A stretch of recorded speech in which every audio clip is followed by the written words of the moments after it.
Salut, c'est Thierry du podcast Au fait, c'est quoi? Alors, j'écoute régulièrement les actualités et j'ai lu et entendu que depuis le 1er janvier 2024, il y avait des nouvelles règles qui s'appliquaient concernant le compostage. Et donc, le compost, alors, je vois à peu près ce que c'est, mais pour moi, ça se limite à les épluchures de nos légumes qu'on met dans un bac. Donc, je vois à peu près ce que c'est, mais pas vraiment. Au fait, Sylvain, c'est quoi le compost?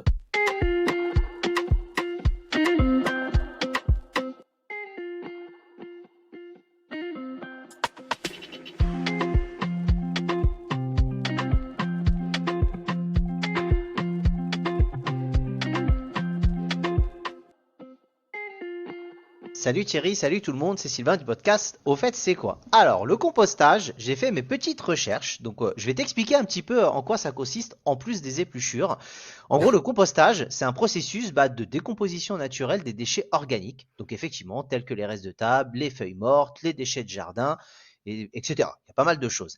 Et ça permet de transformer ces déchets en un engrais naturel, riche en nutriments et qui peut être utilisé pour améliorer la qualité des sols et puis favoriser la croissance des plantes. Donc concrètement, ça présente de nombreux avantages. D'accord, donc on est d'accord, parce que moi c'est ce que je fais un petit peu, j'ai un bac, enfin je l'ai plus d'ailleurs, mais j'avais un bac à compost chez moi et je mettais effectivement, comme je disais, les restes d'épluchures, l'herbe quand on tond le gazon, etc. Et effectivement, on avait Ouais, tendance à le réétaler, on va dire, dans le jardin. ouais. Et souvent, je me disais, bah, ça permet de nourrir on va dire, les petits animaux, j'en sais rien, moi, les vers de terre, et puis pour les plantes, etc. Donc, je suis dans le juste ou Alors pas tout oui, à fait quand même? je vais t'expliquer quand même les avantages qu'il y a. C'est que déjà, Oui, ça permet de réduire la quantité de déchets envoyés en décharge, donc ça contribue à la préservation de l'environnement. Ça permet, comme je te disais, de produire un engrais naturel, donc ce qui réduit aussi, par exemple, la dépendance aux engrais chimiques, ce qui est quand même plutôt pas mal. on n'en Puis parle ça pas. contribue forcément à améliorer la qualité du sol, parce que ça va favoriser la croissance des plantes, la biodiversité, et puis voilà, un petit peu plus de naturel. Et donc ça, c'est, on va dire, les principaux avantages. Tu me parlais, toi, un petit peu de comment tu fonctionnais. Il y a différents types de compostage. Est-ce que donc tu connais celui-ci? Est-ce que tu en connais d'autres particulièrement? Honnêtement, non. Alors, je vais être honnête avec nos auditeurs. J'ai aussi, forcément, on prépare nos émissions. Donc là, je vois apparemment qu'il y en a trois types principalement, mais ça ne me parle pas du tout. Donc, je t'écoute. Alors, tu as le compostage en tas. C'est le type de compostage qui est le plus simple et le moins coûteux. Ça consiste à déposer des déchets organiques dans un tas en alternant les couches de déchets verts, résidus de table, feuilles mortes et de déchets bruns. En gros, c'est celui que les gens utilisent principalement. En tout cas, un des plus utilisés et qui est un des plus simples surtout et comme on disait, un peu moins coûteux. Tu as le compostage en bac. Et ça, c'est un type de compostage qui est plus adapté aux petits espaces. Il consiste à déposer les déchets organiques dans un bac avec un système de ventilation pour favoriser la décomposition. Donc tu vois, ça, de suite, c'est plus difficile à mettre en place, puis ça a un coût qui est quand même un peu différent. Et puis Ok. après, tu as le compostage en lombricomposteur. Qui dit lombri parle un peu de verre, hein, les lombriques, hein, Lombric, ouais. donc c'est un type de compostage qui utilise des vers de compost pour décomposer les déchets organiques. Et là, pour le coup, c'est très efficace, par exemple, pour composter les déchets de cuisine. Est-ce que tu le savais, ça? Pas du tout. Alors, le compostage en tas, bon, comme tu dis, voilà, c'est ce qu'on fait. Alors, désolé pour ceux qui pratiquent le compost, mon terme va pas être très sympa, mais bah, c'est en gros la poubelle végétale, on va dire, les restes de Ouais. gazon, etc. Et puis, on met ça plutôt que le mettre dans la poubelle classique. Compostage en bac, j'ai tendance à me dire, ça serait plus pour des gens qui, comme toi, sont en appartement et puis qui n'ont pas de jardin, par exemple, ou moins de place. Ça pourrait être l'idée? Ça pourrait être l'idée. Après, il y a quand même un système de ventilation. Je pense que c'est quand même un petit peu plus difficile à mettre en place, mais potentiellement oui, dans D'accord. l'esprit. Et alors, en lombricomposteur, je connaissais pas du tout. Je vois l'idée, effectivement. Mais Ah, ça, j'imagine que ça demande pas mal de préparation et j'imagine qu'il faut s'y connaître un minimum. oui, après, en vrai, si tu regardes bien, c'est inspiré de la nature. C'est-à-dire que si tu laisses des Tout à déchets fait. dans la nature, qu'est-ce qui va se passer? Des vers vont arriver. Ah Donc, bon, je pense on que l'a tous vécu, oui. exactement, c'est juste le dire de là, on va les implanter et les mettre en place. Après, voilà, il y a une logistique, une organisation, parce que là, c'est des vers qu'il va falloir se procurer, des types de vers, et puis gérer ça. Effectivement, c'est plus difficile, mais en tout cas, C'est quelque chose inspiré vraiment de ce qui se passe dans la nature et c'est très efficace.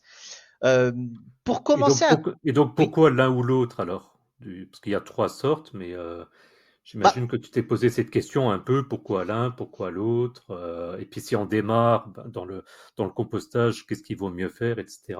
Bah, ça dépend en fait déjà du type de compost que tu as à faire. Ça dépend de est-ce que tu es en maison, est-ce que tu es dans une ferme, est-ce que tu es ailleurs. Ça dépend Oui, des moyens que tu as à ta disposition. Et puis ça dépend un peu toi de ta propension à vouloir utiliser une ou une autre méthode. Après, je pense que ça dépend un peu de tes conditions de vie et ça va un oui, peu définir en fonction de ton budget et autres ce que tu vas pouvoir mettre en place en termes de compost.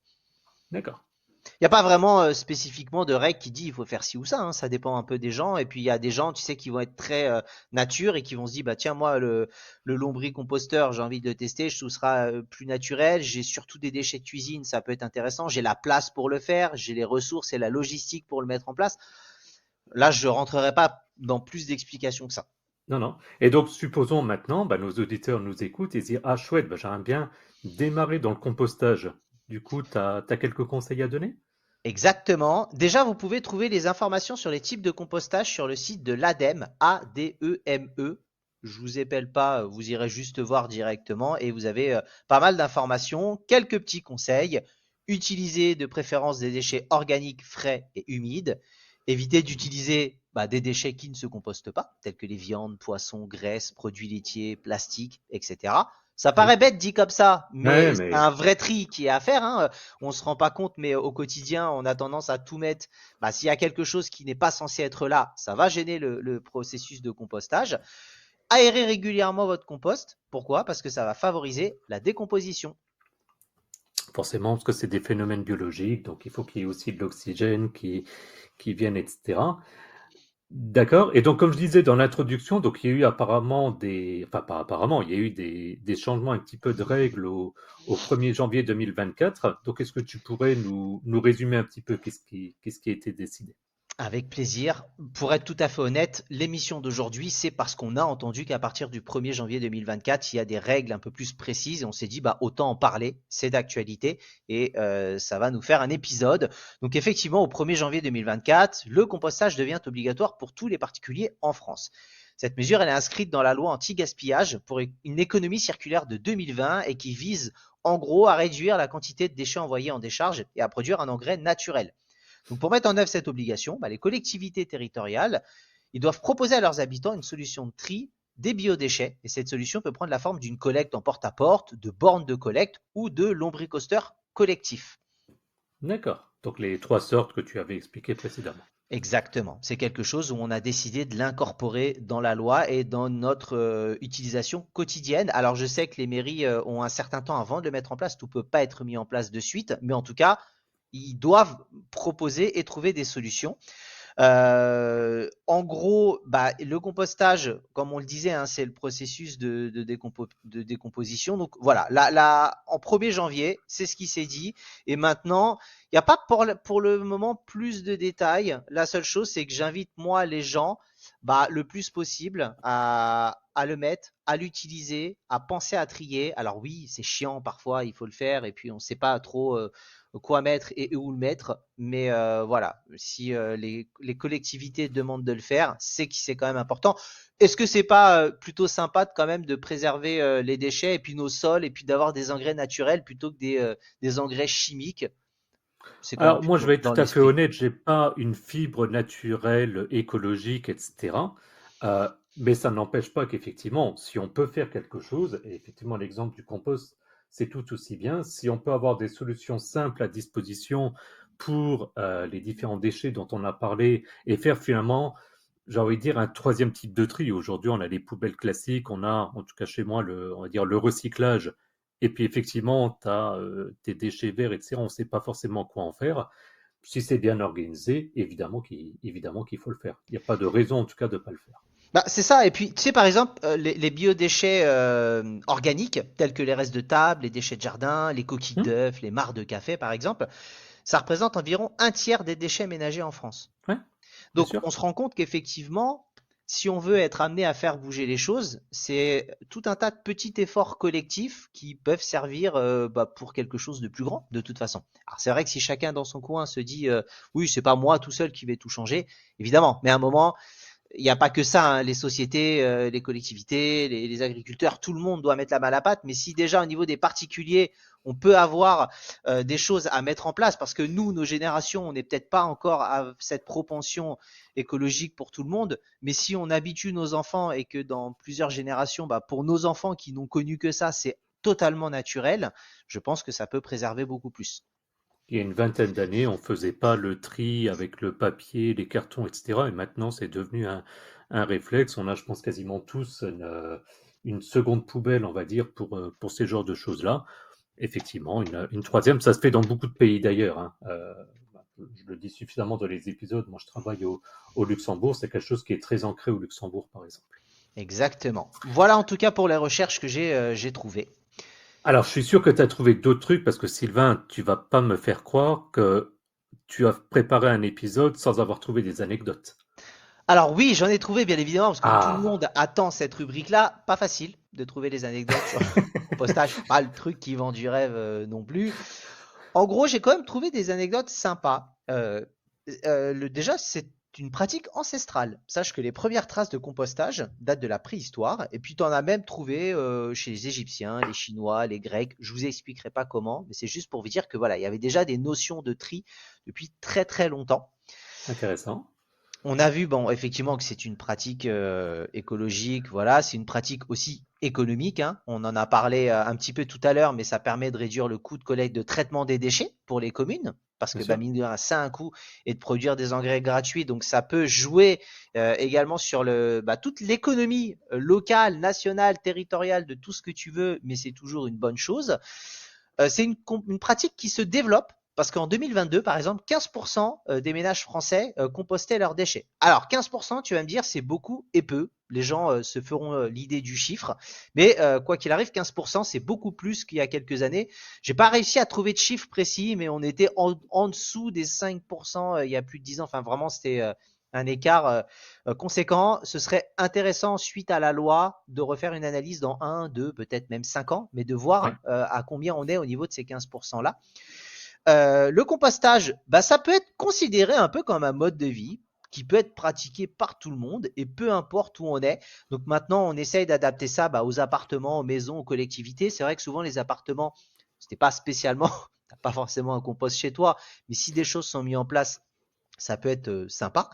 Et puis surtout, ça peut être un loisir amusant parce que ça peut permettre, par exemple, pour des enfants, de permettre de découvrir la nature et de participer à la préservation de l'environnement. Je pense qu'on peut même être amené à faire des ateliers, tu sais, un peu dans les écoles pour expliquer pourquoi, qu'est-ce que ça apporte et en quoi c'est important.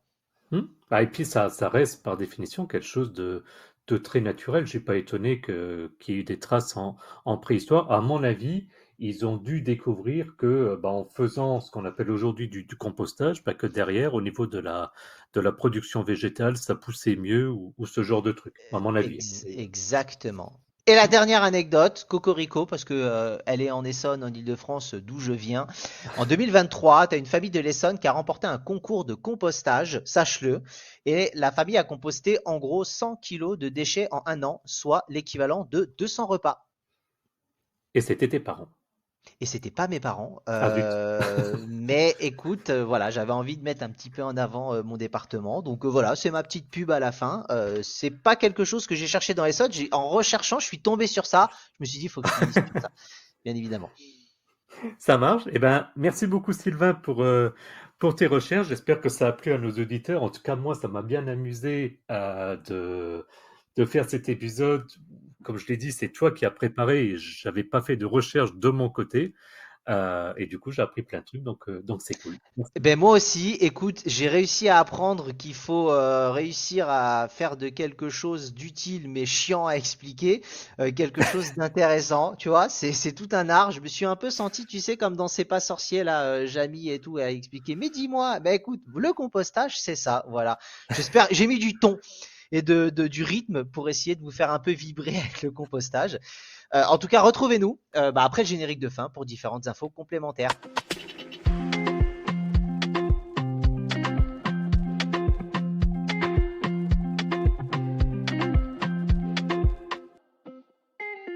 Et c'est Sylvain du podcast Au fait, c'est quoi? Retrouvez-nous, c'est simple, les réseaux sociaux. On est actuellement sur X, Twitter, et vous pouvez un petit peu suivre. On va pas poster toutes les semaines, on va mettre quelques petites infos sympas. Donc, je vous invite à suivre notre compte. Pour le reste, je laisse Thierry prendre la main. Merci Sylvain. N'hésitez pas déjà à vous abonner à notre podcast si éventuellement c'est pas déjà fait. Si besoin, il y a les liens vers nos différentes plateformes qui sont disponibles sur nos sites internet, donc www.aufaites-c'est-quoi.fr. Pensez également, évidemment, à liker, à partager les épisodes et puis à laisser des commentaires sur les différentes applications. On sera ravis de les remonter dans un prochain épisode. Également, vous pouvez nous soutenir financièrement sur notre page Patreon. Le lien est dans les notes de l'épisode et puis sur notre site. Et puis enfin, peut-être finalement le plus intéressant, vous pouvez discuter entre vous et avec nous sur notre serveur Discord. Le lien est également dans les notes de l'épisode. Sur ce, du coup, merci beaucoup et puis à bientôt. À plus dans le bus.